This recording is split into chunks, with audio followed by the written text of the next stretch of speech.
మీ పిల్లలు ఫారెన్లో చదవాలనేది మీ కల? మీ కలను నిజం చేసే ఏకైక సంస్థ విదేశ్ కన్సల్ట్స్. నమస్తే, వెల్కమ్ టు ఐ డ్రీమ్. మనతో పాటు ఉన్నారు అపోలో హాస్పిటల్ నుంచి ప్రముఖ న్యూరో ఫిజిషియన్ డాక్టర్ శ్రీరామ్ గారు. వారితో మాట్లాడి ఈ మధ్య కాలంలో చూసుకున్నట్లయితే చాలా మందికి డిస్టర్బ్డ్ స్లీప్ అన్నది వస్తూ ఉంటుంది. అసలు ప్రాపర్ స్లీప్ లేకపోవడం వల్ల ఎలాంటి ప్రాబ్లం వస్తుంది అంటే ఈ స్లీప్ అన్నది డిస్టర్బ్ అవడానికి మెయిన్ కారణాలు ఏంటి, దీని వెనుక వేరే ఆరోగ్య సమస్యలు ఏమైనా ఉన్నాయా, దీనికి సొల్యూషన్ ఏంటి, దీని గురించి పూర్తిగా తెలుసుకునే ప్రయత్నం చేద్దాం. నమస్తే శ్రీరామ్ గారు. నమస్తే శ్రీరామ్ గారు, ఎక్కువ కాలంలో ఇప్పుడు చాలామంది ఏంటంటే మాకు నిద్ర సరిగ్గా పట్టడం లేదు, ఎంత పడుకుందామని ట్రై చేసినా కూడా అవ్వట్లేదు అని అంటున్నారు. కారణాలు ఏంటంటారు? నిద్ర పట్టకపోవడం అనేది ఈ మధ్యకాలంలో చాలా కామన్ సమస్య అండి. ఓకే, దీన్ని మన మెడికల్ టర్మ్లో ఇన్సోమ్నియా అంటాము. ఓకే, సో ఇన్సోమ్నియా, నిద్ర పట్టకపోవడం అనేది దాన్ని మనం రెండు విధాలుగా చూడొచ్చండి. ఒకటి ఏంటి అంటే వేరే హెల్త్ ప్రాబ్లమ్స్ వల్ల నిద్ర పట్టట్లేదు. ఓకే, సో అప్పుడు ఇన్సోమ్నియా అనేది ఒక వేరే రోగానికి ఒక సిమ్టమ్, ఒక లక్షణంగా మనం భావించాలి. Okay, for example most commonly anxiety, depression ఉన్న వాళ్ళకి నిద్ర పట్టకపోవడము, నిద్రపోయినా కూడా మధ్యరాత్రిలో లేచడము, లేదా అనుకున్నంతసేపు నిద్రపోకుండా తొందరగా మెలకు రావడము, ఇలాంటివి జరుగుతాయి. లేదా ఎవరికన్నా క్రానిక్ పెయిన్ ప్రాబ్లమ్స్ ఉన్నాయి, అంటే మోకాలు నొప్పులు, కాళ్ళల్లో తిమ్మిర్లు పట్టడాలు అలాంటివి ఉంటే కూడా వాళ్ళకి రాత్రి నిద్ర సరిగ్గా పట్టదు.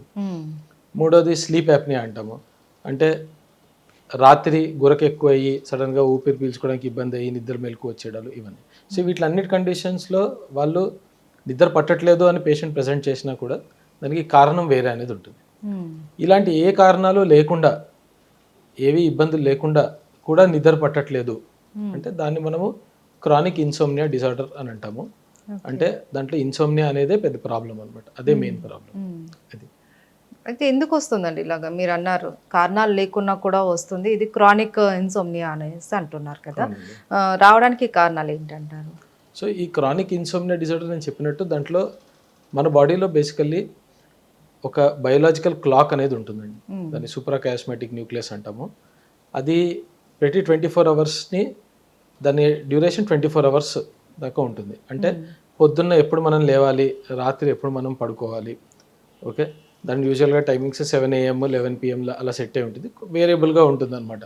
అది ఏం చేస్తుంది అంటే మన బాడీలో మనకి బయట ఎన్విరాన్మెంట్ నుంచి వచ్చే క్యూస్ ఏదైతే ఉంటే అది తీసుకుంటుంది. అంటే మనం వెలుతురు చూస్తున్నాము అంటే ఓకే పొద్దునైంది, చీకటి అయిపోయిందంటే అప్పుడు ఓకే ఇప్పుడు నైట్ అయింది అని తెలుసుకొని మనం పడుకోవాలి అని చెప్పి అది కొన్ని న్యూరో ట్రాన్స్మిటర్స్, కెమికల్స్ రిలీజ్ చేస్తుంది, మెలటోనిన్. అప్పుడు మనకి నిద్ర అనేది ఇండ్యూస్ అవుతుంది. సో ఇప్పుడు మన లైఫ్ స్టైల్ లేదా మనం చేసే వర్క్ పరంగాను లేకపోతే ఇన్ జనరల్గా మన బిహేవియర్లోనూ ఈ రిథమ్ని డిస్టర్బ్ చేసేవి ఏదైనా ఉంటే అప్పుడు నిద్ర పట్టకపోవడానికి ఛాన్స్ చాలా ఎక్కువగా ఉంటుందండి. ఓకే, అయితే మనము ఎలా తెలుసుకోవడం ఇది క్రానిక్ ఇన్సోమ్నియానా లేకపోతే ఏదన్నా హెల్త్ ఇష్యూ వల్ల, మీరు చెప్పినట్లు ఏదన్నా పెయిన్స్ వల్లనో లేకపోతే తిమ్మెర్ల వల్లనో యాంగ్జైటీ వల్ల ఇలా రావట్లేదా అన్నది మనము ఎలా ఐడెంటిఫై చేస్తాం ఇది? సో దానికి మీరు న్యూరాలజిస్ట్ కానీ స్లీప్ స్పెషలిస్ట్ కానీ ఎవరైనా కన్సల్ట్ చేస్తే ఫస్ట్ ఏంటంటే ఒక పేషెంట్ యొక్క సిమ్టమ్స్ బట్టి మనము అంచనా వేస్తాము వెదర్ ఏదైనా సెకండరీ కాజ్ ఉందా అని చెప్పి. అండ్ దాని తర్వాత దీనికి ప్రత్యేకంగా ఇప్పుడు సెకండరీ కాజ్ ఉంటే వాళ్ళకి తగ్గిన టెస్టులు ఉంటాయండి. ఒత్తి ఏమీ కారణం లేకుండా వస్తుంది అని మనం నిర్ధారించగలిగితే దానికి స్పెషల్ టెస్ట్ అనేది యూజువల్గా అవసరం ఉండవు. సో దాన్ని మనము ట్రీట్మెంట్ రెస్పాన్స్ బట్టి మనము ముందుగా ఇంకా ఫర్దర్గా తీసుకెళ్తాం అన్నమాట. మెడికల్ ఎగ్జామినేషన్ అనేది ఏమీ ఉండదు, మనం వాళ్ళు చెప్పే లక్షణాలను బట్టి ఏంటి అనేది. మెడికల్ ఎగ్జామినేషన్ వేరే కాజెస్ ఏమైనా ఉన్నాయా అనేది రూల్ అవుట్ చేసుకోవడానికి ఇంపార్టెంట్. Okay, right. అయితే ఏంటండి దీనికి సొల్యూషన్ ఏంటి, ట్రీట్మెంట్ ఏంటి? సో ఇన్సోమ్నియా ట్రీట్మెంట్ రెండు విధాలుగా ఉంటుందండి. ఒకటి నాన్ ఫార్మకలాజికల్, అంటే మందులు లేకుండా ట్రీట్మెంట్. రెండోది ఫార్మకలాజికల్ ట్రీట్మెంట్. దీంట్లో ముఖ్యమైన వ్యత్యాసం ఏంటి అంటే అఫ్కోర్స్ మందులు వేసుకుంటే మనకి రిలీఫ్ ఇమీడియట్గా దొరుకుతుంది. అండ్ ఆ రిలీఫ్ సస్టైన్డ్గా కొందరిలో ఉంటుంది, కొందరిలో ఉండదు.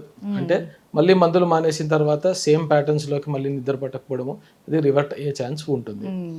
రకరకాల మందులు అవైలబుల్ ఉన్నాయి మనకి, కొన్ని ఆఫ్ లేబుల్ కూడా ఉంటాయి, హిప్నాటిక్స్ అని చెప్పి లేదా ఇది మెలటోనిన్ అలాంటివి. నాన్ ఫార్మకలాజికల్ ట్రీట్మెంట్ అనేది కాగ్నిటివ్ బిహేవియరల్ థెరపీ అని అంటాము. సో దాంట్లో ఏంటంటే బేసికల్లీ మన అప్రోచ్ టు స్లీప్ మన స్లీప్ యొక్క మనకున్న అపోహలు కానీ మన బిహేవియర్ టువర్డ్స్ స్లీప్ అది మార్చడానికి సెట్ చేయడానికి ట్రై చేస్తాం. ఫర్ ఎగ్జాంపుల్ మీకు చాలాసార్లు ఇప్పుడు చూస్తున్నాము మంచం మీద కూర్చొని వర్క్ చేయడాలు, మంచం మీద కూర్చొని తినడాలు అలాంటివి చేస్తారు. సో బ్రెయిన్కి మంచం మీద ఎక్కగానే నిద్ర రావాలి అన్న అసోసియేషన్ ఏదైతే ఉంటుందో అది పోతుంది. పోయినప్పుడు మనం మంచం ఎక్కినా కూడా నిద్ర రాదు. రెండోది ఇంకో ఎగ్జాంపుల్ ఏంటంటే పడుకున్నప్పుడు మొబైల్ స్క్రీన్లు చూస్తూ ఉంటారు. సో కాన్స్టెంట్గా ఐస్కి లైట్ ఎక్స్పోజ్ అవుతుంది. సో ఆబ్వియస్గా మనకి మన స్లీప్ సైకిల్ అనేది డిస్టర్బ్ అవుతుంది. సో ఇలాంటి బిహేవియరల్ ప్యాటర్న్స్ ఏవైతే ఉన్నాయో ఇవి అడ్రస్ చేస్తాము. And at the same time కొన్ని practices, mindfulness, meditation, relaxation exercises అలాంటివి డే టైంలో చేస్తే ఏంటంటే మనకి నైట్ స్లీప్ ఎక్కువ బాగా నిద్ర పట్టే స్కోప్ పెరుగుతుంది. మూడోది ఏంటంటే స్లీప్ ఎన్విరాన్మెంట్, అంటే మనము పక్కన ఏదో సౌండ్లు వస్తున్నో లేకపోతే మ్యూజిక్లో వస్తున్నప్పుడు ఆర్ లైట్స్ మధ్యలో అలా పడుకోవడానికి కాకుండా ఒక పర్టికులర్ స్లీప్ ఎన్విరాన్మెంట్ కామ్గా ఉండేది, కొంచెం డార్క్గా ఉండే ఎన్విరాన్మెంట్ని సెట్ చేసుకొని పడుకో. సో ప్రతి పేషెంట్కి ఇది ఒక ఇండివిజువలైజ్డ్ అప్రోచ్ ఉంటుంది. బట్ వాళ్ళ బిహేవియరల్ ప్యాటర్న్స్ మోస్ట్ ఎఫెక్టివ్ ఏవైతే ఉంటాయో అవి మనం చేంజ్ చేస్తాము. దాంతోపాటు కొంతమందికి స్లీప్ యొక్క అపోహలు కూడా ఉంటాయి. ఓకే. రెండోది ఇంకో విషయం, ఈ మధ్యకాలంలో మనం చూసేది పర్టికులర్లీ మనము ఐటీ సెక్టర్లోనూ కానీ లేదా మిగతా వాటిల్లో కూడా షిఫ్ట్స్లో వర్క్ చేయడం చూస్తాము అనమాట. So that becomes a very challenging aspect. అది ఒకవేళ కాన్స్టెంట్గా ఒక షిఫ్ట్లో వర్క్ చేసినా మనకి ప్యాటర్న్స్ అడ్జస్ట్ అవుతాయి, కానీ మాటిమాటికి షిఫ్ట్స్ వారే ఒక రోజు నైట్ ఉంటుంది, ఒక రోజు మార్నింగ్, ఒక రోజు జనరల్ అలా మారుతూ ఉంటారు. కాబట్టి స్లీప్ అన్నది ప్రాపర్ ఉండడం కష్టమే వాళ్ళకి. సో అలాంటి వాళ్ళకి మోర్ ఈ ఎన్విరాన్మెంట్, ఒక స్లీప్ హైజీన్ అనేది చాలా ఇంపార్టెంట్ అవుతుంది. సో అప్పుడు వాళ్ళు ఎలాంటి జాగ్రత్తలు తీసుకోవాలంటారు? మీరు అన్నట్లు ఒకే షిఫ్ట్ లేనప్పుడు, ఒకే టైంలో పడుకోవడానికి కానప్పుడు వాళ్ళు ఎలాంటి జాగ్రత్తలు తీసుకోవాలి? సో ఎలాంటి జాగ్రత్తలు అంటే మెయిన్గా స్లీప్ ఎన్విరాన్మెంట్ ఎంత మంచిగా మనము ఒక స్లీప్ ఎన్విరాన్మెంట్ అంటే ఒకే టైంలో మనము, ఇప్పుడు మీరు షిఫ్ట్ అంటున్నారు, సో షిఫ్ట్స్ ఉన్నా కూడా బట్ మనం పడుకునే టైము లేచే టైము షిఫ్ట్ మనకు తెలుస్తుంది ఈ వారం అంతా మనం నైట్లో ఉంటాము అని చెప్పి. సో అప్పుడు డే షిఫ్ట్లో పడుకుంటారు డే టైంలో. సో ఆ టైమింగ్ అనేది కాన్స్టెంట్గా మెయింటైన్ చేయడానికి ట్రై చేయాలి, ఎంత వర్కౌట్ అయితే అంత. దాని తర్వాత ఎన్విరాన్మెంట్ నేను అన్నట్టు, సో పడుకునేటప్పుడు మనము కామ్ ఎన్విరాన్మెంట్, దాని తర్వాత ఏదైనా లైట్ మ్యూజిక్ అలాంటిది పెట్టుకొని అండ్ మొత్తం రూమ్ డార్క్ చేసుకొని అది ట్రై చేయాలండి. అయితే శ్రీరామ్ గారు, ఈ ఇన్సోమ్నియా యొక్క కాంప్లికేషన్స్ ఏంటండి?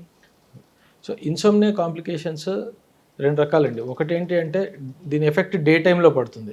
సో మోస్ట్ కామన్గా వచ్చే కంప్లైంట్స్ ఏంటంటే నాకు రాత్రి నిద్ర పట్టట్లేదు, పొద్దున్న కాన్సన్ట్రేషన్ ఆర్ అటెన్షన్ లేదు, పిల్లలకి అకాడమిక్స్లో పర్ఫార్మెన్స్ లేకపోతే ఆఫీస్ వర్క్లో ఇబ్బందులు అవ్వడము, అది చాలామందికి డ్రైవింగ్లో డిఫికల్టీ అవుతుంది ఎందుకంటే వాళ్ళు కాన్సన్ట్రేట్ చేయలేకపోవడం. ఇది కాకుండా క్రానిక్ ఇన్సోమ్నియా ఉండేటప్పటికి వేరే సైడ్ ఎఫెక్ట్స్ ఏంటి అంటే బీపీ ఆర్ హైపర్ టెన్షన్ రావడము అండ్ హెల్త్ రిలేటెడ్ ఇష్యూస్, వేరే ఆర్గన్స్ ఎఫెక్ట్ అవ్వడం అనేది కూడా జరిగే ఛాన్స్ ఉంటుందండి. ఓకే. సో ఏదైనా సరే మనము మీరు చెప్పినట్లు ప్రాపర్ స్లీప్ లేకుండా, పడుకోగా నిద్ర రాకుండా, డిస్టర్బ్డ్ స్లీప్ అట్లా ఉన్నప్పుడు వెంటనే ఒక న్యూరో ఫిజిషియన్ లేకపోతే స్లీప్ థెరపిస్ట్ ఎవరైనా కన్సల్ట్ అవ్వాలి. అయ్యి దానికి ఏంటి, మనం ఏ స్టేజ్లో ఉన్నాం ఏంటి, దానికి కరెక్ట్ మెడికేషన్ కానీ లేకంటే మీరు చెప్పినట్లు థెరపీ ద్వారా, అంటే మెడిసిన్ లేకుండా ఒక థెరపీ ద్వారా మనం ట్రీట్మెంట్ తీసుకుంటే దీని నుంచి మనం బయటపడగలమంటారు. తప్పకుండా అండి. Right. Okay. Thank you so much Sriram గారు.